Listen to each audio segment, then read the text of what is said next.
mulai. Nah, pada pagi hari ini, karena kita ini pertemuan pertama, kita akan di semester ini kita akan mempelajari mengenai Al-Quran dan hadis. Kemudian fungsinya dalam kehidupan sehari-hari. Nah, Ibu mau tanya untuk hari ini. Ibu mau tanya, di sini kalian sudah baca Al-Quran belum pagi ini? Baca terus. Benar. Betul. Pintar. Tepuk tangan dulu untuk kalian. Kalau kalian udah baca Al-Quran, kalian tahu nggak sih apa arti Al-Quran itu? Pengertiannya itu apa?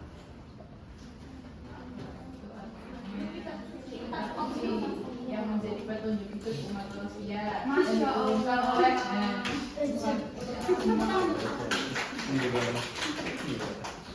Apa tadi kitab suci yang menjadi pedoman hidup. Nah, jadi pengertian Al-Quran itu secara bahasa Al-Quran itu disebut qira'a atau artinya membaca. Nah, secara istilah itu kalam Allah yang diturunkan kepada Nabi Muhammad melalui perantara malaikat Jibril. Nah, pembacanya itu dikategorikan sebagai pahala. Nah, Al-Quran itu kitab suci umat apa sih? Islam. Kemudian tadi kita sudah mempelajari mengenai pengertian Al-Quran ya.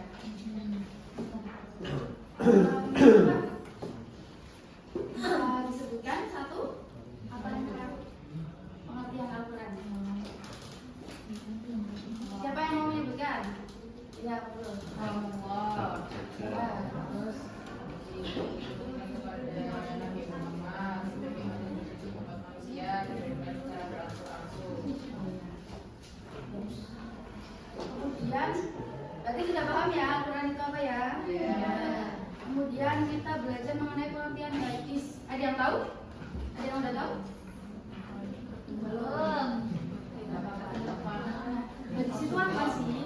Hadis itu segala sesuatu baik perilaku, perkataan maupun perbuatan atau ketetapan Rasulullah SAW.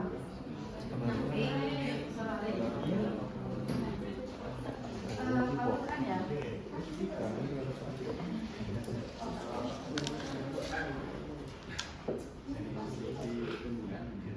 Karena hadis itu tadi apa? Ketetapan Rasulullah. Nah, apa sih hubungan keduanya ini? Jadi Al-Quran itu merupakan sumber utama hukum Islam. Nah, hadis itu sebagai penyempurna ataupun sebagai penjelasnya. Seperti itu. Jadi yang utama itu Al-Quran, terus di bawahnya lagi yang menjelaskan adalah hadis. Kita masuk ke fungsi Al-Quran dan hadis. Fungsi Al-Quran yang pertama tadi apa? Sebagai sumber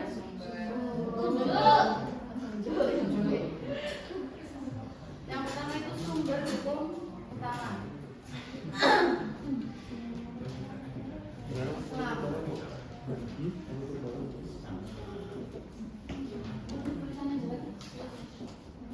Sumber hukum Islam yang utama. Nah, yang kedua itu sebagai petunjuk atau pedoman bagi umat Islam. Nah, yang ketiga sebagai penyempurna kitab-kitab terdahulu. Apa kitab-kitab terdahulu sebelum Al-Quran? Injil. Ada berapa? Tiga. Yang terakhir siapa? Nah, penyempurna ya. Ianya sih nggak beberapa. Maksudnya penyempurna itu apa, anak? Penyempurna itu maksudnya sebagai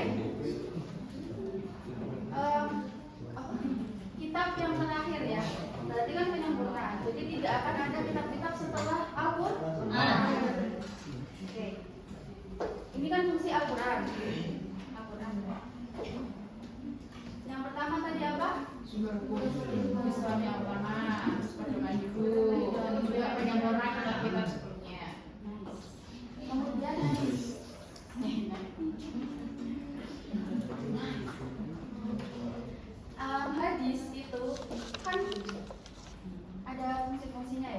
Yang pertama itu sebagai penguat. Penguat dari apa? Penguat dari Al-Quran. Hadis sebagai penguat itu contohnya seperti apa? Nah, contohnya itu seperti puasa. Dalam puasa itu kan tidak dijelaskan dalam Al-Quran ya, mengenai puasa apa saja, kemudian tata caranya gitu kan. Nah, hadis itu sebagai penguat, jadi menjelaskan apa yang ada dalam Al-Quran yang belum jelas. Seperti itu. Jadi sudah paham? Oh, belum. Apa yang belum paham?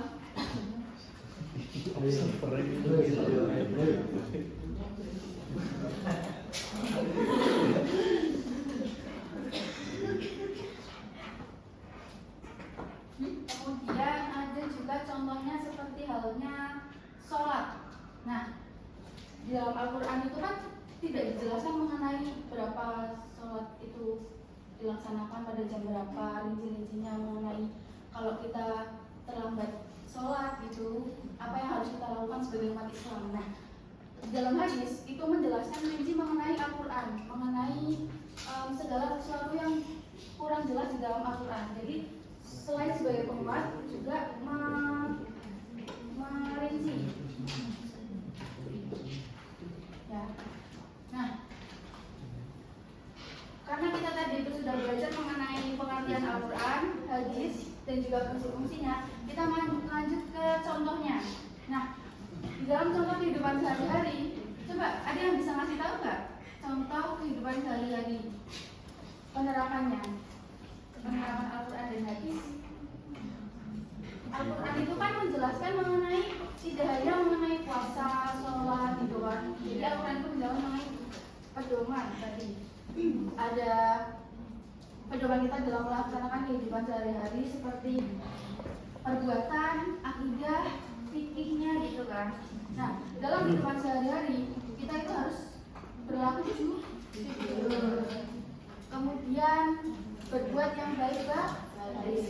Jadi kemudian ada juga, sampai lupa, ada kenapa kita bisa tahu ada makanan haram dan halal. Nah, itu kan dijelaskan ya di dalam Al-Quran, itu kan menetapkan ada yang halal dan haram. Ya. Kemudian dijelaskan lagi kenapa ada halal dan haram. Nah, itu penjelasannya terdapat dalam hadis. Jadi hadis sebagai perinci. Jadi contoh dalam kehidupan sehari-harinya apa? Kita harus berkata jujur, berbuat yang baik, kemudian melaksanakan sholat lima waktu. Oke, jadi coba Ibu mau tanya ya sama kalian. Selain tadi yang dijelaskan, contohnya apa lagi coba? Oh, menghindari zina boleh. Terus?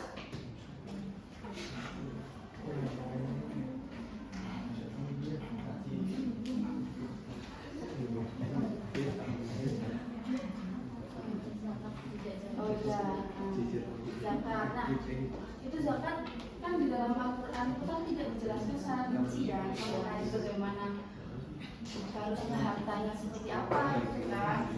Bagus ya. Tadi tepuk tangan dulu bersama. Contohnya seperti satu zina. Nah, yang kedua zakat. Kemudian ada lagi nggak?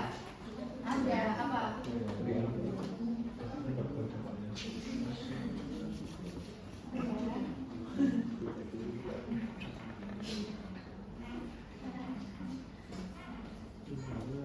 Oke.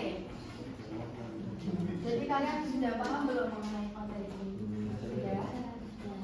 Ya. Tadi Al-Quran itu apa? Kalau Allah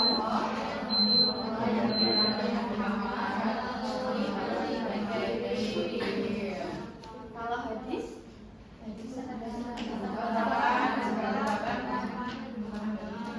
oke.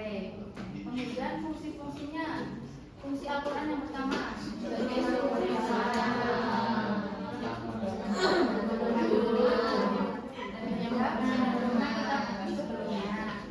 kemudian fungsi hadis? Dari Muhammad. Kemudian yang beri.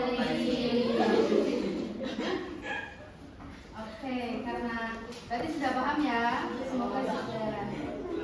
Untuk contoh-contohnya tadi yang pertama ada sholat tepat waktu, kemudian mengenai puasa.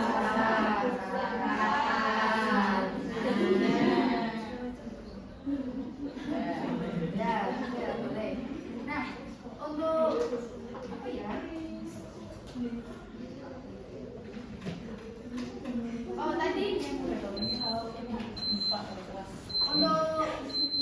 materi kita cuma untuk hari ini ya.